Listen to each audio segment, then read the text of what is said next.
Assalamualaikum warahmatullahi wabarakatuh. Halo anak-anak, apa kabarnya?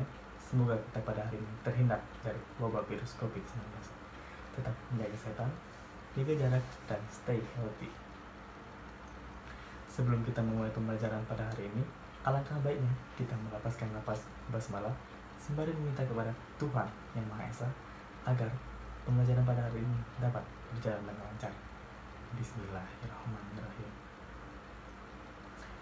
Pada kesempatan kali ini, Bapak akan menjelaskan materi tentang bank sentral, yang dimana bank sentral ini merupakan salah satu pembelajaran dari ekonomi. Sebelum Bapak memasuki pembelajaran pada pagi hari ini, Bapak akan menjelaskan tujuan pembelajaran kita pada hari ini. Yang pertama, peserta didik dapat mendefinisikan bank sentral baik secara umum maupun menurut para ahli. Yang kedua, peserta didik dapat memberikan fungsi dari bank sentral. Yang ketiga yaitu peran dari bank sentral. Dan yang keempat, perbedaan bank sentral dan bank umum. Langsung saja kita memasuki materi pada hari ini, definisi dari bank sentral. Sebelumnya, peserta didik sudah tahu belum apa itu bank sentral? Bank sentral adalah lembaga yang melaksanakan kebijakan publik melalui sektor perbankan guna memenuhi kebutuhan variabel ekonomi. Sebagai bank sentral, lembaga publik ini tidak mengedepankan prinsip maksimalisasi laba, tapi menekankan efisiensi guna mendapatkan keuntungan bagi masyarakat yang sebesar-besarnya. Adapun definisi bank sentral menurut para ahli di bidang ekonomi, yang diantaranya, yang pertama menurut John Singleton, beliau berkata bahwa bank sentral merupakan sebuah bank tempat bank lain menaruh dana atau rekening dan mempergunakan dana tersebut untuk penyelesaian akhir atau settlement dari transaksi antar bank. Yang kedua, menurut Hauke, beliau menjelaskan bahwasanya bank sentral merupakan sebuah organisasi yang berada di antara pemerintah dan perbankan. Kita lanjut lagi ya anak-anak ke peran dari bank sentral. Sebelumnya Bapak ingin menanya nih kepada kalian semua, apa sih peran dari bank sentral itu? Nah, belum mengetahui ya. Oke, di sini Bapak akan menjelaskan peran dari bank sentral. Adapun beberapa peran dari bank sentral yang diantaranya sebagai berikut. Yang pertama, sebagai agen fiskal pemerintah atau fiscal agent of government.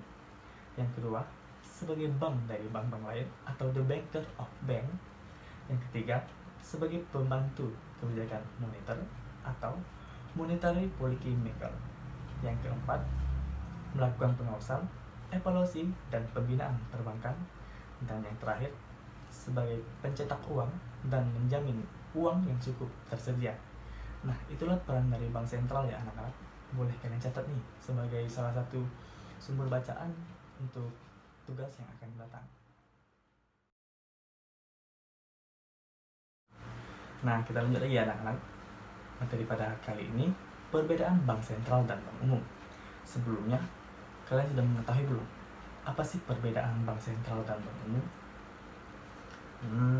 Pasti kalian belum tahu ya, karena kalian belum membaca sumber bacaan yang telah Bapak berikan. Nah, di sini Bapak akan menjelaskan perbedaan bank sentral dan bank umum. Yang pertama, bank sentral, lembaga yang tidak mencari keuntungan. Yang kedua, kekuatan bank dikelola oleh pemerintah. Yang ketiga, bertindak sebagai pengawas dan pembina bank. Yang keempat, dapat secara langsung mempengaruhi kegiatan usaha bank. Yang kelima, mengeluarkan uang kertas dan uang logam. Yang keenam, tidak memiliki pesaing. Yang ketujuh, bertindak sebagai leader of the last resort bagi perbankan. Dan yang terakhir, tidak melayani jasa perbankan bagi individu dan perusahaan non-lembaga keuangan. Nah, itulah perbedaan bank sentral ya. Baik. Nah, tadi merupakan materi perbedaan dari bank sentral. Kita lanjut ke bank umum. Yang pertama, merupakan badan usaha yang mencari utang. Yang kedua, umumnya secara kuantitas dimiliki dan dikelola oleh pihak swasta. Yang ketiga, diawasi dan dibina oleh bank sentral. Yang keempat, kegiatan operasinya dipengaruhi oleh bank sentral. Yang kelima, hanya dapat menciptakan uang giral. Berbeda dengan bank sentral tadi ya anak-anak, ia menciptakan uang logam dan uang kertas. Yang keenam, melakukan persaingan antar bank. Yang ketujuh, harus memiliki rekening pada bank sentral. Dan yang terakhir yaitu melayani baik pribadi maupun perusahaan atau masyarakat secara umum. Nah, itulah perbedaan dari bank sentral dan bank umum ya anak-anak. Semoga kalian bisa memahami lebih dalam lagi perbedaan dari bank sentral dan bank umum dari sumber bacaan yang ada. Baik, itulah materi pembelajaran yang Bapak dapat sampaikan pada minggu pertemuan kita pada kali ini. Lebih dan kurang Bapak mohon maaf. Kepada Allah Bapak mohon ampun. Sebelum Bapak mengakhiri pembelajaran ekonomi kita pada hari ini, Bapak punya tugas nih untuk peserta didik semuanya yang berada di rumah dan melaksanakan pembelajaran dari rumah.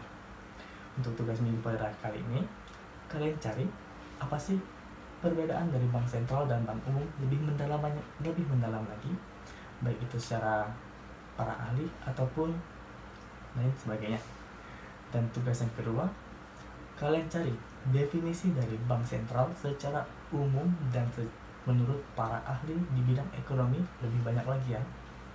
Nah, mungkin sekian untuk tugas dari Bapak pada minggu kali ini. Lebih dan kurang Bapak mohon maaf. Kepada Allah Bapak mohon ampun. Akhirul kalam, fastabaqul khairat. Wassalamualaikum warahmatullahi wabarakatuh.